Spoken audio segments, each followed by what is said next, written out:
welcome back everybody to Whiskey 411. I know it's been a while since we've had an episode. Been a lot going on behind the scenes, so thank you guys for your patience. Love you guys. So we've got a lot of administrative business to handle today. Let's start by congratulating Renita of the Whiskey 411 community for being the official winner of the unofficial first Whiskey 411 coin.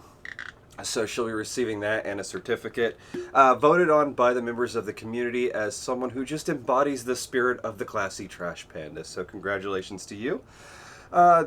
So what else we have going on? So I did a trip to Rieger last week. Oddly enough, that's what we're reviewing today. So let's give a shout out. And this is what I rarely do this, but I want to give a specific shout out, even though everyone there was awesome. Victor, the greeter, he handles tours. He's a wealth of knowledge there. He is amazing. So Victor, thank you for making my arrival and visit so awesome at Rieger. All right. So one last bit of business. I want to give a big shout out to my buddy. He's on Instagram. He is the Whiskey Shaman. He is now officially a Whiskey 411 community member as well. Great deep dive review videos. You really got to check him out. And he's just a really cool dude. So definitely do that. Let's see if there's anyone else I am forgetting. Like I said, this is shout out day. So we've got Renita. We've got I think I got everyone for now. I'm sure I forgot someone. Drop a comment if I forgot you. Or just to be a smartass, either way. Okay, so let's jump into Rieger. So last weekend, I went to Rieger. So I'm from Lawrence, Kansas. Rieger is in Kansas City, just over the Missouri border. I mean, like literally you could just about throw a rock. Don't. They have, it's a historic building. So anyway, when you first arrive there, they've got a really nice parking area, and you see this beautiful, basically 3-story brick building, and it's a historical building and all, but it's really cool. So you walk in and you go in, and as you come through the door, you have this lovely, greeting desk where Victor just happened to be sitting Sunday. And as you look to your right, the entire right side, and I mean this is a pretty big atrium, for lack of a better word, a foyer, what you will. But there is an entire section devoted to the history of Rieger. See, Rieger was founded in 1887, I believe. Yes, nailed it. Okay, and at one point was one of the largest whiskey distributors in the country. They were mail order whiskey, in fact. So this is their standard release. This is the Kansas City style whiskey, which if you've watched the West Bottoms review, if you haven't, there's a link up here.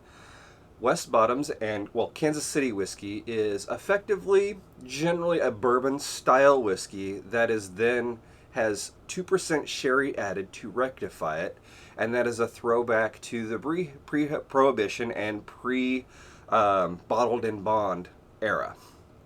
So, a little bit of fun for you there. Now, and you get the sherry on the nose here. Now, they use an Oloroso sherry.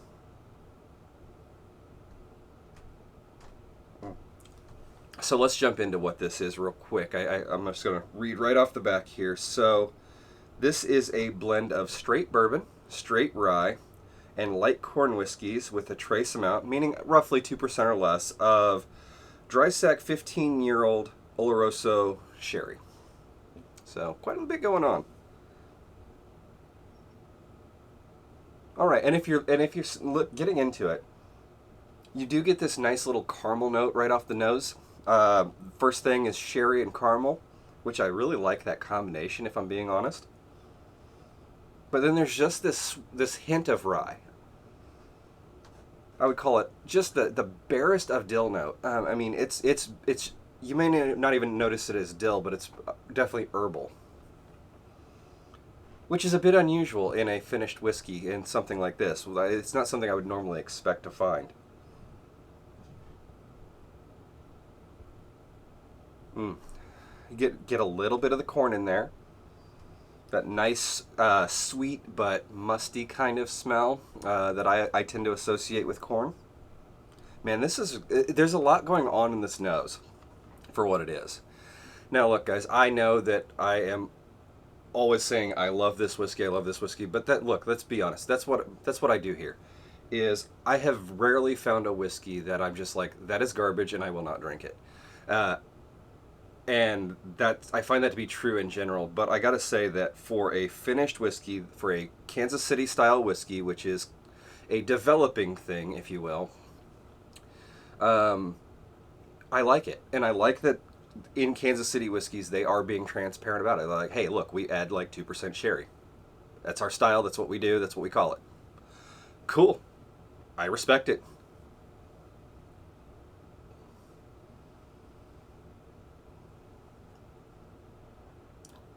All right. So it has actually has a relatively dense palate. It's not thin in any way. It's got this little. Oh man, I got to jump back into that. It's sweet.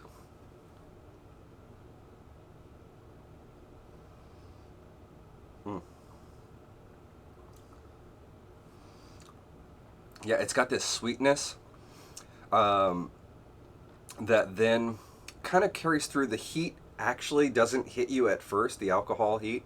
Now this isn't a high proof. I believe this is 92 proof. So it's not right in the middle range for proof. Mm.